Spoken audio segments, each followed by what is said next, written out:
Welcome to live in education. आज के इस वीडियो में हम लोग डिस्कस करेंगे causes of World War second, जिसका टाइम पीरियड था 1939 से 1945 के बीच में। इस वीडियो का कंटेंट हिंदी में होने के कारण आपको अच्छे से समझ में आएगा, तो चलिए वीडियो शुरू करते हैं। वर्ल्ड वॉर सेकेंड के जो मेजर कॉजेज थे उसमें वर्साई की संधि सबसे इम्पॉर्टेंट कॉज था। तो यहाँ पे पहली हेडिंग है वर्साई की संधि। प्रथम विश्व युद्ध के बाद विजयी देशों ने पराजित देशों पर वर्साई की संधि को घोंप दिया था, क्योंकि इस संधि में जोर जबरदस्ती नामक तत्व की प्रधानता देखी गई। इस संधि के प्रपत्र पर जर्मनी के प्रतिनिधियों को जबरन हस्ताक्षर करना पड़ा था तथा उनको अपने विचारों को प्रस्तुत करने का अवसर ही नहीं दिया गया। इस संधि के अंतर्गत जर्मनी को उसके उपनिवेशों से वंचित कर दिया गया तथा उस पर जो क्षतिपूर्ति का दावा घोंपा गया था वो उसके संसाधनों से बिल्कुल परे था। वे सैन्यीकरण की देखभाल हेतु जो विदेशी ट्रूप्स जर्मनी में रखे हुए थे, उनका व्यवहार स्थानीय जनता के साथ अच्छा नहीं था। कालांतर में ये संधि जर्मन दर्प दमन का प्रतीक बन गया, जिसका लाभ अंततः हिटलर को मिला। दूसरा कारण लड़ाकू राष्ट्रीयता। जर्मनी, इटली तथा जापान की लड़ाकू प्रवृत्ति ने द्वितीय विश्व युद्ध को जन्म दिया। पराजय के दर्प दमन ने भी जर्मनी के नागरिकों के हृदय में आत्मचेतना एवं राष्ट्रीयता की भावना को अप्रत्याशित रूप से जागृत किया। इसी का लाभ हिटलर ने उठाया। उसने नाजी का गठन किया तथा वो जर्मनी में फ्यूरर के नाम से जाना जाता था। नाजी क्रांति में जर्मनी की जनता ने एक नई आशा एवं अभिलाषा को जागृत किया। दूसरी ओर इटली में भी फासिस्टों का पूर्ण नियंत्रण स्थापित किया। फासिस्टों ने इटली की जनता में यह कूट कूट कर भर दिया था कि वे श्रेष्ठ जाति के हैं तथा अपेक्षाकृत निकृष्ट सभ्यताओं पर शासन करना उनका नैतिक अधिकार है। सुदूर पूर्व में जापान ने भी सैनिक प्रवृत्ति तथा विस्तारवादी नीति को अंगीकृत किया।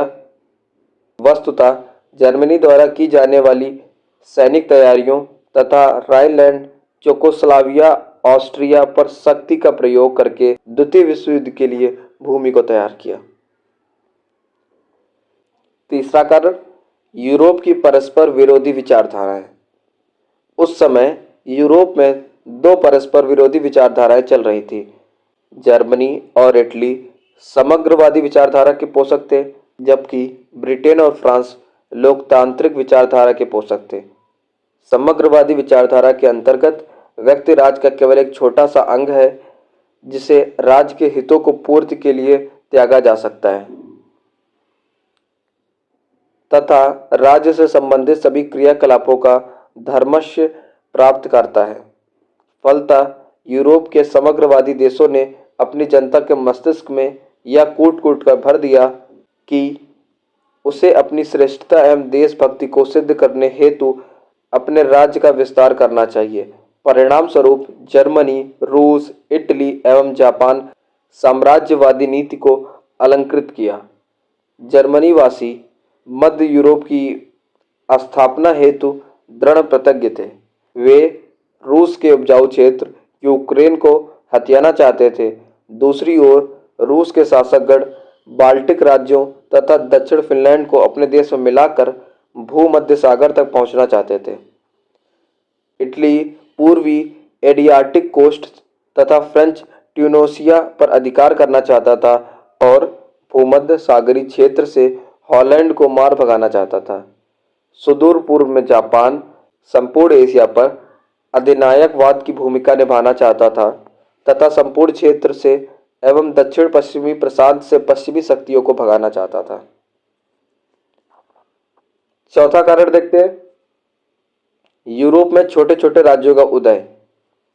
वर्साई की संधि के बाद ऑस्ट्रो हंगेरियन साम्राज्य का विभाजन कुछ प्रभावी अल्पसंकरण के कारण अनेक प्रभुता संपन्न देशों में कर लिया था, परंतु ये देश अपेक्षाकृत छोटे एवं दुर्बल थे।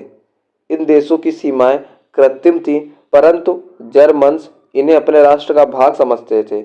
ये छोटे से देश नास्तिक विचार के दबाव को नहीं झेल सके तथा बहुत थोड़े समय के अंदर ही हिटलर यूरोप का स्वामी बन गया।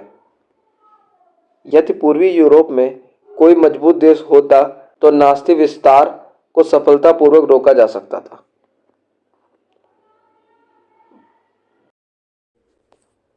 अगला कारण है आंग्ल फ्रेंच मतभेद। वर्साई की संधि एवं अन्य संधियों के कारण अनेक अल्पसंख्यक जातियां कई विजित देशों में छूट गई थीं। अमेरिका के राष्ट्रपति विल्सन शांति संधि के आत्मनिर्णय के सिद्धांत को स्थान प्रदान करने की अपनी इच्छा व्यक्त की, जिसके तहत जर्मनी के साथ मित्र देशों की शांति संधि हुई। परंतु शांति संधि संपन्न हो जाने के बाद भी ब्रिटेन और फ्रांस ने अलग अलग नीतियों पर चलना प्रारंभ किया। अपने व्यापारिक हितों की दृष्टिगत रखते हुए ब्रिटेन ने शांति को बनाए रखने हेतु किसी प्रकार का वचन देने से इनकार कर दिया। दूसरी ओर फ्रांस ने अपनी भारी सुरक्षा को ध्यान में रखकर प्रसंधियों की पद्धति का श्री गणेश किया तथा जर्मनी को सर्वदा के लिए अपंग बनाने की नीति सोची। ब्रिटेन ने यह भी अनुभव किया कि उसे जर्मनी की आर्थिक पुनर्लाभ से अधिक लाभ होगा। परिणाम स्वरूप क्षतिपूर्ण युद्धों, ऋणों तथा निशस्त्रीकरण पर बल नहीं दिया गया। फ्रांस की निगाहों में जर्मनी का पुनर्लाभ उसकी सुरक्षा को समाप्त कर देगा। उसने शांति संधियों में संशोधन का पूरी तरह से विरोध किया तथा अमेरिका और ब्रिटेन से अपनी सुरक्षा की गारंटी मांगी, और इसमें जब वह असफल रहा तो चेकोस्लोवाकिया, पोलैंड तथा बेल्जियम के साथ संधियां आरंभ करना चालू कर दिया। उससे इन संधियों से कोई लाभ नहीं हुआ, क्योंकि जर्मनी में हिटलर के पैतरों ने फ्रांस की सभी सुरक्षा व्यवस्था को समाप्त कर दिया। अगला कारण देखते हैं, ब्रिटेन तथा फ्रांस की तुष्टीकरण की नीति। इस पॉइंट को 3 पॉइंट्स में डिवाइड किया गया है, ABC। तो पहला पढ़ते हैं। फ्रांस ने चेकोस्लोवाकिया के साथ समझौता कर रखा था। रूस भी चेकोस्लोवाकिया की सहायता करना चाहता था, इसलिए हिटलर को रोकना चाहता था। परंतु जब हिटलर ने चेकोस्लोवाकिया के सुडेटन क्षेत्र को मांगा, जिसमें अधिकांश जनता जर्मनी की थी, ब्रिटेन और फ्रांस ने रूस की उपेक्षा कर दी और चेकोस्लोवाकिया को यह कहा कि वह इस क्षेत्र को जर्मनी को दे दे, जिससे युद्ध को टाला जा सके।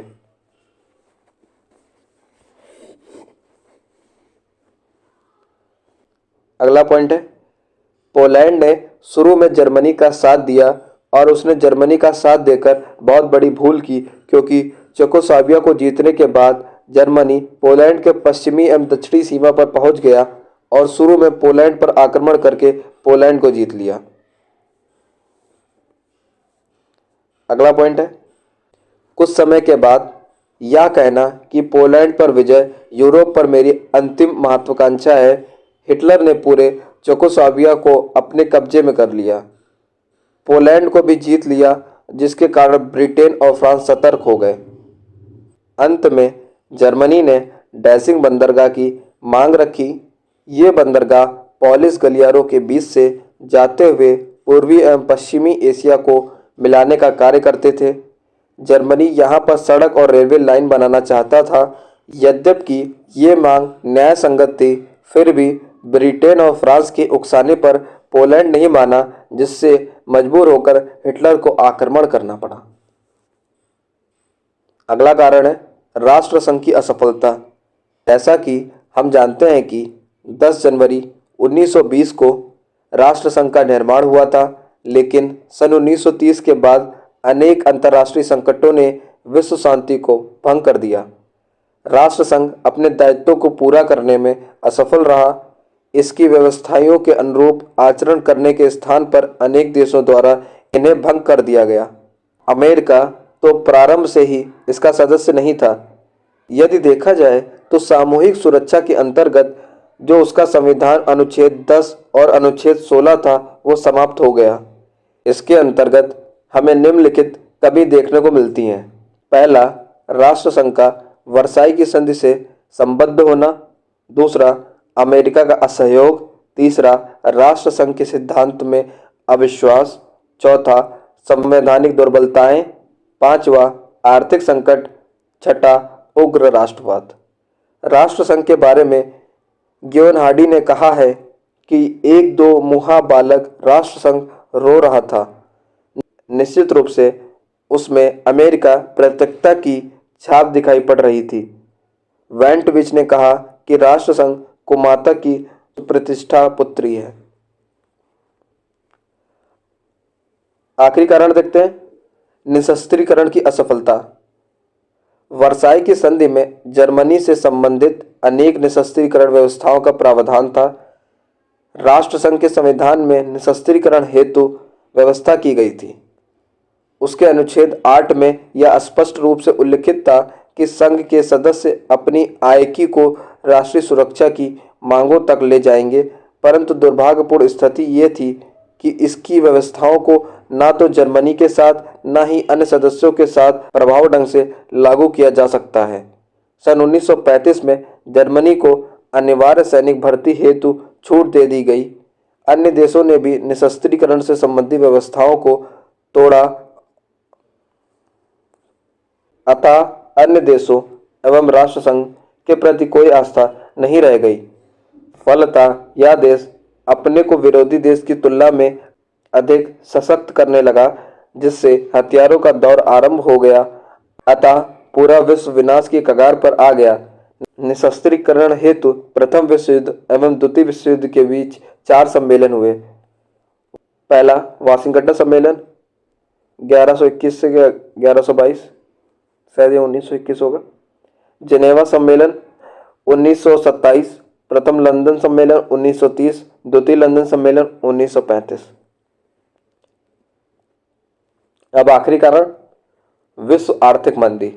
सन 1929 में भयंकर मंदी का युग आरंभ हुआ, जिससे विश्व व्यापार की मात्रा को अधिक सीमा तक कम कर दिया। परिणाम स्वरूप वस्तुओं के मूल्य में भारी गिरावट आ गई। जर्मनी की जनता ने इस भारी मंदी के विरुद्ध आवश्यक कदम उठाने के स्थान पर हिटलर तथा उसकी आर्थिक समाजवादी नीति का समर्थन किया।